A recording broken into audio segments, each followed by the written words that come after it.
전혀 생각하지 못하고 있었어요. 50대 중년 남성 중심의 검은 정장, 넥타이로 상징되는 모습에서 완전히 반대되는 모습이잖아요. 그래서 일하는 여성들이 입을 수 있는 복장을 저 또한 입었다고 생각하고요. 그 흔한 원피스에 그렇게 성희롱적 발언이 넘쳐난다는 거는 우리 사회 보통 여성들에게 쏟아지는 시선이 원래도 있었다는 생각입니다. 글쎄요, 백바지를 입고 한번 만나 뵀으면 좋겠네요. 오히려 나도 입고 싶다, 캐주얼 복장 이런 말씀 하셔가지고 아 그럼 넥타이 빼는 것부터 시작하시는 건 어떠냐 뭐 이런 농담을 주고받을 정도였거든요. 단 한 명 이런 게 아니라 진짜 많이 했어요.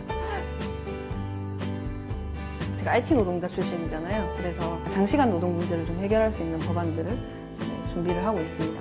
국회의 권위는 양복이 아니라 시민들을 위해서 일을 할 때 세워지는 것이라고 생각하고요. 시민들을 위해서 일하는 입법 노동자입니다. 너무 높은 사람 같은 걸로 생각하지 않으셨으면 좋겠습니다. 우리 주변에서 있는 시민이죠.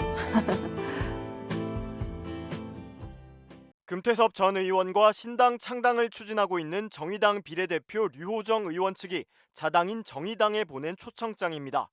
김준우 비상대책위원장에게 보낸 이 초청장은 귀 정당의 발전과 건승을 바랍니다로 시작해 연합정당 창당대회 참석을 정중히 부탁드린다며 김 위원장을 내빈으로 초청한다는 내용입니다.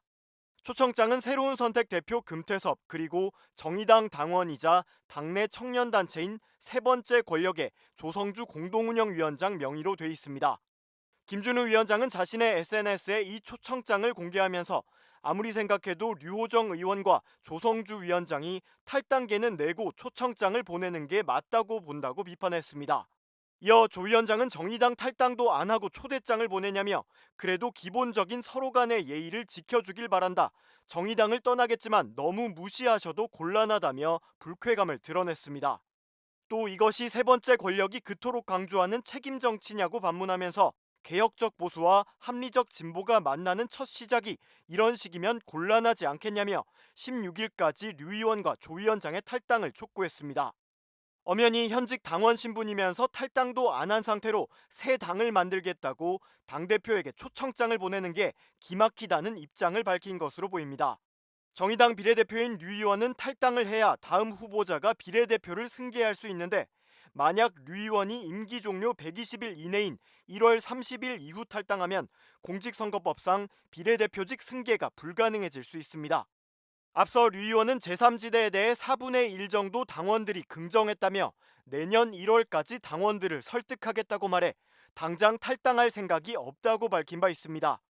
세 번째 권력 공동운영위원장을 지냈지만 제3지대 창당에는 참여하지 않기로 한 장혜영 정의당 의원도 라디오 인터뷰에서 새로운 세력을 만들겠다면 그 세력에 가서 하는 게 누가 봐도 상식적인 일 아니겠냐며 류 의원이 탈당해야 한다는 의견을 냈습니다. 정의당은 전국위원회를 개최하여 류호정 의원의 탈당 및 의원직 사퇴를 촉구하는 결의안을 참석자 만장일치로 채택하였습니다. 물론 한 명의 정치인이 정치적 입장이 바뀌어 다른 길을 갈 수 있습니다. 그러나 정의당의 당적과 의원직을 수행하며 단순히 당의 노선에 배치되는 정치활동하는 것을 넘어서 새로운 정당 창당에 적극적 역할을 하면서도 의원직에 연연하는 듯한 태도를 보이는 것을 정의당으로서는 쉽게 묵과할 수 없습니다. 만약 12월 16일 토요일까지 류호정 의원이 탈당계를 제출하지 않을 경우 징계 절차에 회부할 수밖에 없다는 점을 다시 한번 밝힙니다. 6411 버스에서 내려야 한다고 주장하던 세 번째 권력과 류호정 의원에게 촉구합니다. 가고 싶은 정류장에 안 선다며 버스를 멈추라 하지 말고 지금 당장 하차해 주십시오. 그 버스에 담은 이들은 노동과 녹색, 평등의 가치를 향해 계속해서 나아갈 것입니다.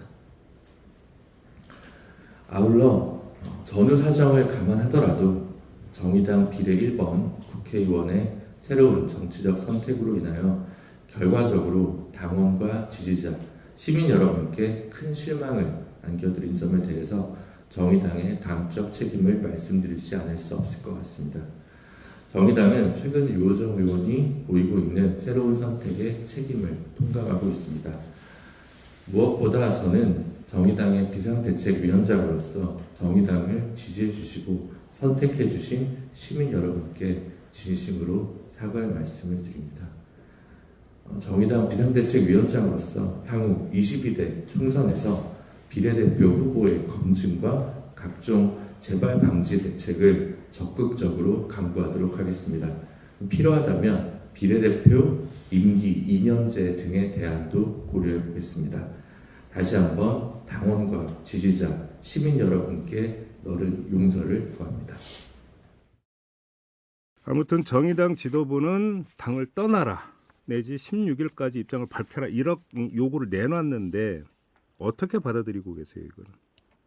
저는 아까 말씀드렸듯이 아직 재창당 방침이 녹색당과의 선거연합전당으로 결론이 난 건 아니기 때문에 예. 절차를 완료하지 않은 상태이기 때문에 예. 그리고 이제 4분의 1이 동의해 주시고 계시기 때문에 네.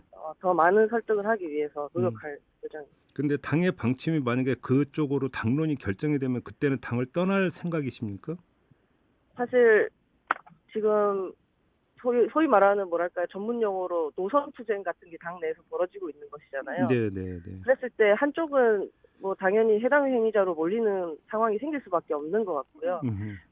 이전에 어떤 민주노동당에서 진보신당으로 오고 통진당으로 오고 했던 그 역사들을 봤을 때 네. 사실 정의당이 그때처럼 분기점을 맞이해서 서로 그 생각을 갖고 경쟁하고 있지 않는가 싶습니다. 그래서 그 부분에 대해서는 1월 총투표가 끝난 후에 제가 판단을 해야 할 것 같습니다.